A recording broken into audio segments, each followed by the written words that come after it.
Welcome to the Moms Who Know podcast, the podcast for moms who know that when they take care of themselves, they can take better care of everyone else. Today's topic is journaling, and it's something I'm super excited about because I want to be a better journaler. I've written in a journal for a long time, but I just have felt like there's more there. And our guest, Michelle Guajardo, really helps us get to that more. How to make it more meaningful, why we should journal in the first place, and what to write when you're sitting there with that blank page. So all those questions will be answered. I wanted to also let you know that there's a little clicking, rustling, I don't know what you call it, a little audio issue in this podcast. I thought about re-recording it, but I didn't want to do that because I just really liked this podcast. I liked the conversation that came out, and I hope you'll enjoy it as much as I do and be able to overlook the little audio. Now, this podcast is sponsored by my book, Parenting with Purpose. Parenting with Purpose is about principles to really help you in your most important job of being a mom. This book, writing it, was really a labor of love for me, and I wrote down stories from our own families, but most importantly, principles and actionable items and things that you can do. And so I hope you'll check it out. There's a link on the website, momswhoknowpodcast.com, or you can just search for it on Amazon. Let's get to the show. Hello and welcome to the Moms Who Know podcast. I'm your host, Chanel Nielsen, and I'm joined today by Michelle Guajardo. Michelle, thank you for being on the show. Oh, thank you. I'm excited to be here. Oh, well, I'm excited to have you. This is a topic that I've been wanting to talk about. Today, we're going to talk about journaling and get into the why, the how, all things journaling. And I thought Michelle would be a great person to have on to talk about this. She is an intuitive healer, a spiritual teacher, a mentor and coach, and she created soulempoweredliving.com. And she also, her mission, let me tell you that, her mission is to help you find freedom to live your soul's purpose, to reclaim your self-worth and joy, flourishing in a life you love, which is wonderful. I love that mission, and I think that's really powerful. So I think one of the ways you help people to get there is through journaling. So to start off, will you tell us a little bit more about what you do and kind of the role that journaling plays in what you do? Sure, I'd be happy to. So what I do is I teach, my goal is to help 1 million women. I consider myself like a foundation builder. So I teach foundations, and one of the foundations is journaling, right? So when I come from corporate America, where I was struggling with self-worth and self-esteem when I left. And as I started my journey, journaling was really helpful to me in helping me identify limiting beliefs, uncovering things that were keeping me stuck. And when you put pen to paper, it's really cathartic and healing because you can just be really vulnerable and just let everything kind of pour out on the paper. Okay, so I'm excited that we're going to talk about this because I think that we hear a lot about journaling and how important it is and how, like you mentioned, it can be very healing. And yet I think that sometimes for me, when I go to write in a journal, I'm worried I'm going to do it wrong. I'm worried I'm missing the point. I have all these, I get in my own way, I guess. So I'm hoping that this podcast, this, topic is really going to help clear some of that up for other people who are in my same boat with journaling. So let's get a little deeper and talk more about why. So what benefits do people have from journaling, both that you've seen in your own life and others that you've worked with? So I agree that we can get in our own way. And my number one thing I tell everybody is to just be patient and loving on yourself because it's a practice. You don't wake up one day and decide you're going to run a 10K and tomorrow go run the 10K. And journaling is no different, right? So you have to start small. You don't have to have a perfect leather-bound journal.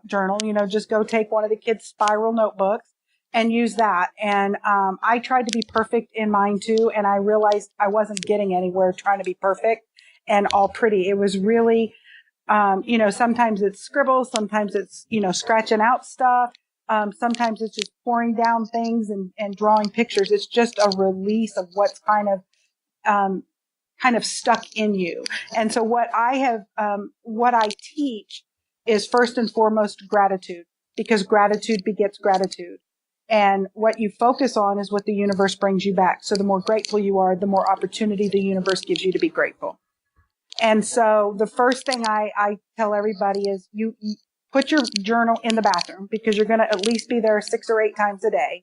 And if all you write is one thing every time you go, then you start to be in that mindset of gratitude. And even if you don't know what to write, just be thankful there's toilet paper, or thankful that the water is running, or like here in Texas, we're thankful for AC. So start small and don't feel like you have to have like 100 things on your list. Some days I have 2 or 3, some days I have 10 or 20. When I first started, I had a lot more than I have now, because I tried to be very I don't like to repeat my gratitude, because I don't want the universe to think I'm complacent, if that makes sense. So I try to be very thought provoking in my gratitude. The second thing I teach, which is the thing that most of my clients have their aha moments, is through forgiveness. Now, the important thing I like to teach about forgiveness is that you are not forgetting what that person or event happened in your life. You're forgiving. The act of forgiveness is to release the energy that's holding you stuck, right? So when I teach forgiveness, and I can jump right in if that's okay, is to think about, like, you can make a list of who you need to forgive, and don't feel like you have to do it all in one day, because it's not a one-day event. It's a continual thing. And so you make a list of the people or the events in your life that you need to forgive, and you start with yourself. And that may sound odd, but we have a part that we play in certain situations and scenarios too. And so it's an opportunity for us to release our own energy for keeping us in that kind of stuck position. So basically, I write out the event and as it happened, and then I rewrite it as if how I would have liked for it to occur. So, for example, if I had a fight with my sister and we yelled and hollered and screamed at each other, and it was really basically a misunderstanding, we weren't listening to each other or whatever. And I'm using that simply just to, for illustration. So I would write out what happened, and then I would write out how I wanted it to occur. And then at the end of it, I write, I love you, and her name, or whoever's name you need to forgive at this time. I'm sorry. Thank you. And please forgive me. And you can do them in any kind of order, but those are the 4 principles that I use in alignment with forgiveness now. And I've seen many clients where they've actually brought more money into their business. They've gotten clearer on their sole purpose. They visibly look relieved and less stressed. Like even the way they hold their shoulders, you can see the more and more they practice this forgiveness. So I'm going to stop there and take a breath and let you see if you have any questions. You can see I'm passionate about it.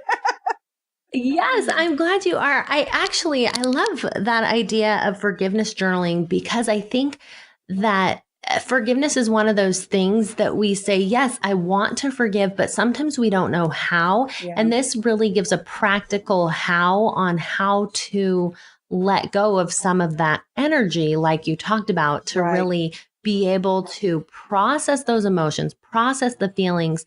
And then, without forgetting, and that's not the purpose, but forgiving, letting go of holding all that baggage is really powerful. So I like that. And I like that you're giving us specifics. So write out what happened and then rewrite how you wish it would have happened. Right. I think that that's a really great tip. And then gratitude, very insightful, I think, to look for different things to be grateful instead of every day. I'm grateful for my family. I'm grateful for my family. I'm grateful for food, dark chocolate, all the important stuff. But it's important to add in, to look beyond. Sure. And that's something powerful. Okay. Have you caught your breath? I'm ready for more. I have. In fact, before you ask the next question, what I wanted to say was about gratitude.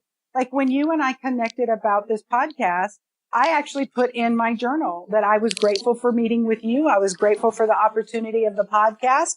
And so even little things like that, that you might not even think about being grateful for are things that you can put in your journal. Yes. And I think that what happens when you have that practice of gratitude journaling, which is something that I have a practice of as well. And I try to do it at night before I go to bed and write down a few things. I have a special journal dedicated to that that's in my room right at my bedside, so I can do that. And what I found is the regular practice of doing it opens your eyes to seeing those things more. So if you're trying to, sometimes when you start, it is so easy to get caught in a rut of, I'm grateful for just the big things that we're all grateful for that come to mind right away. But when you are looking for those, then you recognize those things. Well, today I connected with someone and I'm so, grateful for that. Or I'm so grateful that, just these little things. I'm grateful that my baby was good on our walk this morning. I'm grateful that we found my boy's shoes that are always lost and we were able to find those before school, things like that. But you recognize it in the moment because you're going to journal about it later. So it keeps your mindset different throughout the day as well. Yep. Yes. Okay. So you've given us a couple ideas on what to write.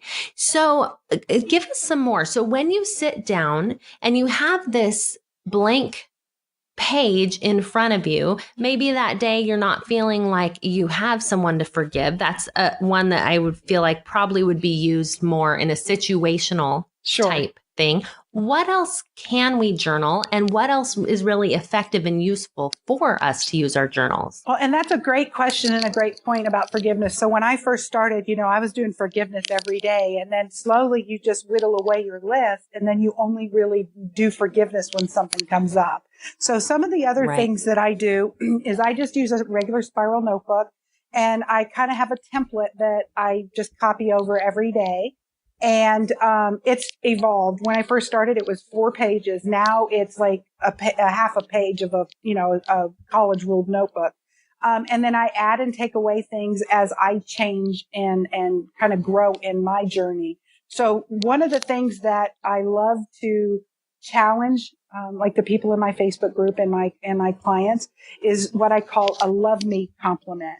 And it started because one day I was standing in the bathroom doing my hair, which I hardly ever do.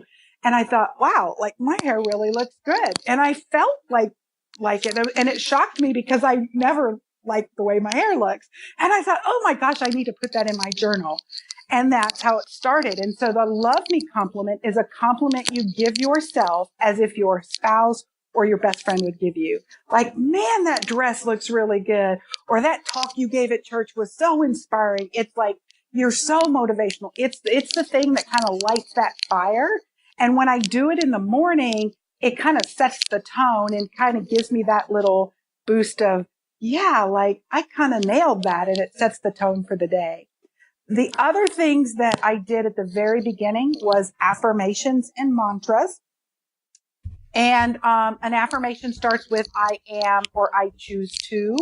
Or I will. It's some positive words of what you're wanting to do, and it's and what you want to feel, right? So I am happy. I am charitable. I am loving. And when I use loving, I usually say I am loving, and loved. Kind of all three, right? And then the other big journaling piece is what we call, it's all about mindset, and it's about limiting beliefs. And these are beliefs that we've inherited from other people and we forgot to give them back. So when you think about money beliefs is a huge thing, right? So when we think about how we were raised, for me, I had one parent, both parents grew up very poor, but one parent could stretch a penny into $1 and the other parent would spend a nickel like it was 25 cents. And so I grew up with the polarity of both. And so I go in spurts of save, and spend, because that's the mindset that I grew up with. So the limiting belief is about money or relationships. Maybe you grew up in a family that was divorced and you don't believe that love is real. And so you're always searching for that person because you don't even believe it's real, but it's a belief because of the situation of how we grew up. And so the biggest beliefs are around health, money, and relationships. And so what you do is you sit down and you think about what is your belief. And again, this is not about, 4-hour marathon journaling, right? This is about what do I want to tackle today? And if, say somebody came to your door and tried to sell you something and you think, God, salespeople are always so like icky and smarmy. Like why? Then I would ask myself, why do I feel like that? What memory is coming up that provoked that thought and belief in me? And then I would ask myself, is that memory of me as a participant in that memory, or was I an observer in that memory? And then really you just kind of journal through that again, right? So these are all questions that you would ask and you would answer them as you write them. And you would just continue to ask why is this? Why is that? And eventually it will taper off and you'll find a natural progression to the end of it. And then what I tell my clients is to go back and look at what you just wrote and circle everything that is another new belief or another new limit or another shoulda, coulda, woulda kind of thing, because that's going to be the prompt for the next day, because that's just going to keep you kind of working through that. And eventually what will happen is when you get to the root of why you believe what you believe, you can use a mantra or an affirmation, or you can reframe your belief into a positive statement. So instead of saying, well, all salespeople are smarmy, you can say salespeople are trying to earn a living honestly or to provide for their family or something to that effect, right? So it's about finding what the root is and then reframing it and creating a new belief that is more in alignment to where you are in your life at that point. Now you went over, so limiting beliefs, you went over affirmations. Tell us more about what a mantra is and how you would use that with these limiting beliefs. To me, a mantra is similar to an affirmation, but it's something that you repeat kind of over and over again. In the spiritual world, we use what's called a mala. Catholics use rosaries, other religious organizations have other things. And basically it's a bead or some kind of a physical thing that you touch.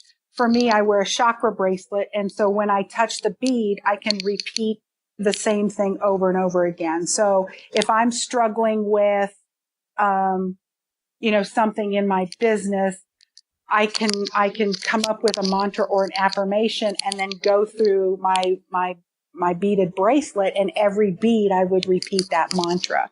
So a mala has 108 beads, and each bead you repeat that mantra just like a Catholic would say their prayers using a rosary.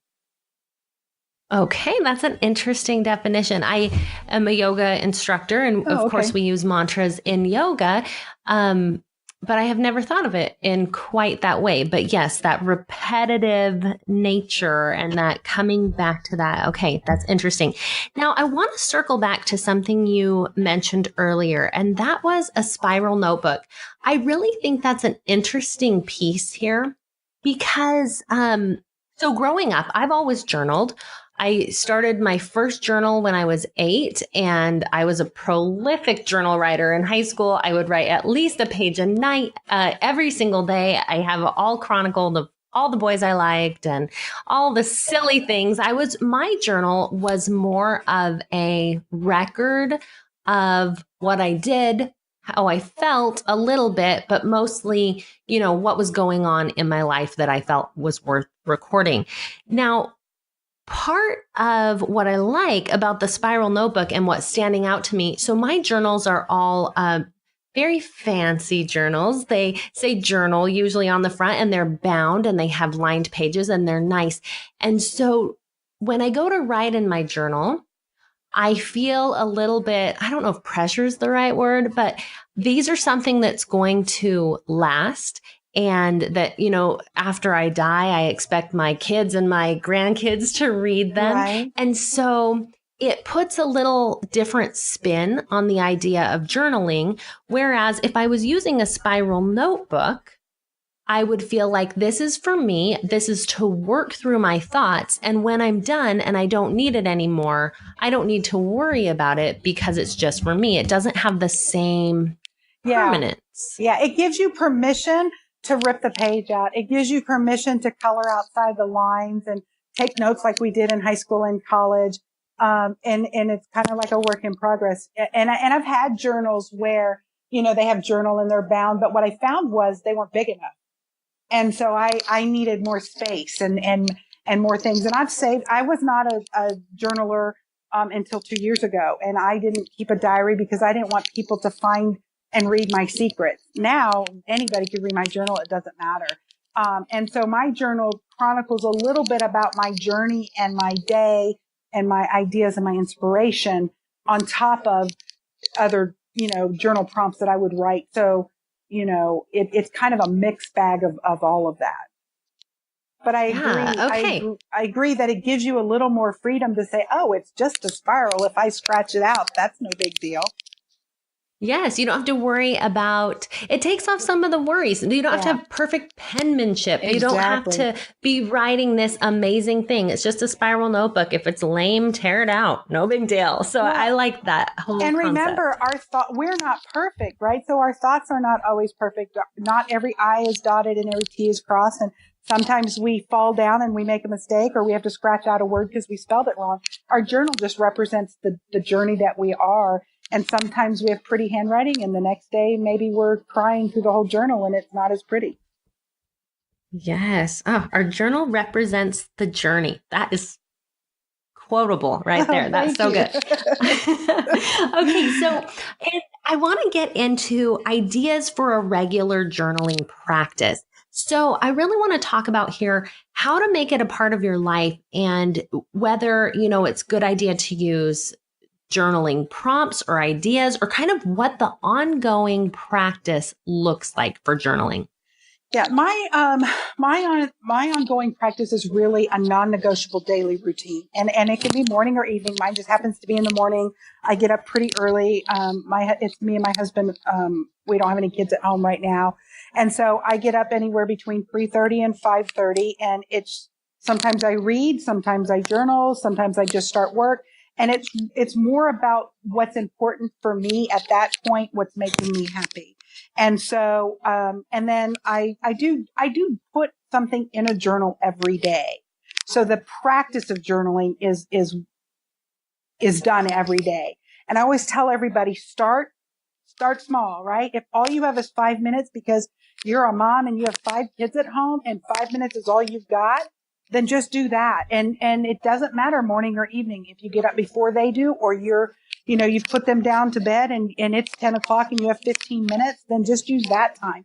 So the timing is not as important in my opinion. It's just more about the practice and, making sure that we as women know that we're worth it. We are worth the time to take to honor our growth, our journey, our healing. And I think we forget that because we are so busy running up and down the airplane, putting a mask on everybody else, that we eventually forget to put the mask on us. So I love all of that. I couldn't agree more. Daily routine, morning routine in particular, is something I just feel so strongly about. Starting small is another one that's just huge. And of course, self-care, taking time for yourself to do things that are important to you. So all of those are just, you're speaking my language. I love all of those so much. Greg McKeown, in his book, Essentialism, talks specifically about journaling. And he said something really to your point of starting small. He said that if you want to have a regular journaling habit, every day to do less than what you want to do. And so he said, what usually happens is the opposite. If you want to start journaling, you'll on the first day write a page or 2 pages and you'll be all excited about this habit. And then what happens is the next day you're a little less enthusiastic and you don't do as much, and then it slowly tapers off. But he says if you want something to be a habit, then you actually need to do the opposite and write less than what you feel like writing. So just what you were saying about starting small, you do less, and then the next day you have motivation to keep going. You want to keep going. You want to continue that habit. And that is one of those things that really helps us to make these, things that we want to do into a habit instead of just a one-time thing. So I love all of those. Those are such good points. So any thoughts for us on ideas and where we can come up with ideas of what to journal? That's a great question. And when I was preparing for this podcast, that question came up. It's like, where would I send a new journaler? And there's plenty of things. First of all, I carry a small journal with me. So if things come up, I can jot things down. I was in a class recently where the instructor actually had posed a few questions, and I knew I wanted to ponder on them more than just a flippant 2-second answer. So I jotted those down. The other thing is you can take like titles of books or things that inspire you. So one of my favorite authors is Dr. Seuss, and of course the book, Oh, the Places You Go. So you could use that like as a prompt, like where would I want to go? Where have I been? What is my dream place and why? I ask why a lot, right? And so you can use those kind of book titles to kind of prompt you. You can also, for those who are really, where scripture is really important, of course, scripture always prompts you to dig deep in and what it means to you and how you reflect on it. The thing that I would encourage everybody is to look up the words, because what we think we know a definition of a word really probably isn't the true definition. And my favorite example is humble. So when people say, oh, I want to be humble, and then you look it up, it's like, oh, wait, do I really want to be humble? And so just understand like where those questions are posing and what those words mean to you. And that will start a whole new list of things that you can journal through. And then, of course, you can go out to Pinterest and you'll be there for days. So don't get sucked down that rabbit hole of Pinterest. But if you just search in Pinterest and say journaling quotes for scriptures, for spirituality, for business, for growth, you'll find all kinds of things on Pinterest as well. And then I like to give to my clients, who am I? Or I am, fill in the blanks. I want and why. And then other things like I dream of, or I forgive, so-and-so because of, fill in the blank. And then write a letter to your younger self, and then write a letter to yourself in 1 year, 5 years, and 10 years. And you can manifest a journal, which is a whole nother topic we could talk about, what you want in your life in those durations. Yeah, those are fabulous suggestions. Those are great. So, okay, I think we've covered a lot of really great ideas to get going on this practice. One of the things that we haven't talked about that I sort of hear as an underlying message or theme here is journaling for you. It almost sounds like a meditative practice. Would you say that that's true? Yeah, that's a good explanation. And for me, I believe in God. God and the creator and the universe are all the same to me. So I use them synonymously. And so in the morning, I don't do this so much anymore, but I've done it a lot in the past. And I literally sit and I just say out loud, God, what are the 3 words you want me to know today? Or what are the 3 sentences or the 3 things you want me to know today? And if you sit and you just feel into it, the word will pop up in your head, or you will feel, oh, it's the word freedom, or it's authenticity, or it's love, or it's passion. And then write what that means for you. And where is it lacking in your life? And what would it mean for you to have that? So if you ask for those 3 words, sometimes you'll get words, sometimes you'll get phrases. I've gotten whole paragraphs. So, if you can, for me, it's very meditative.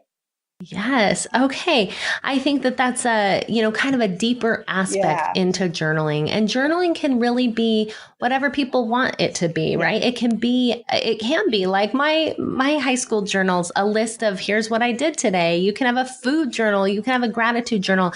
But I love the ideas that you've given us of how to go a little bit deeper and turn it into more of a meaningful practice. Any final thoughts or takeaways that you have for us? The only takeaway is that I'll just repeat, be loving and kind on yourself and patient. And then, start small And if all you got was 3 lines today, then put that in your gratitude journal that you got 3 lines today, and just honor where you're at in your journal. And there's no right or wrong way. It's what works for you and what makes your heart happy. I love it. Well, I hope this will help my listeners who are on the verge, who want to have this journaling practice or want it to become a deeper practice, which is where I'm at. So I know this has helped me today. So Michelle, thank you so much for sharing this with us. I really appreciate Chanel, it. I had such a great time. Thank you so much for inviting me on. And I wish you and your listeners, all the best in their journaling endeavors. Oh, thank you. And thanks everyone for listening to Moms Who Know. I hope this episode got you excited about journaling and ready to get out there and get yourself a spiral notebook and start writing. Now, Michelle has another great idea for you for some journal prompts. She has a 21-day journaling prompt with all kinds of great ideas. I've downloaded it myself. You can get that at soulempoweredjournal.com. So that's soulempoweredjournal.com. I'll have the link in the show notes, as well as the list of all these great ideas that she's given us on journaling today. So for show notes, visit momswhoknowpodcast.com.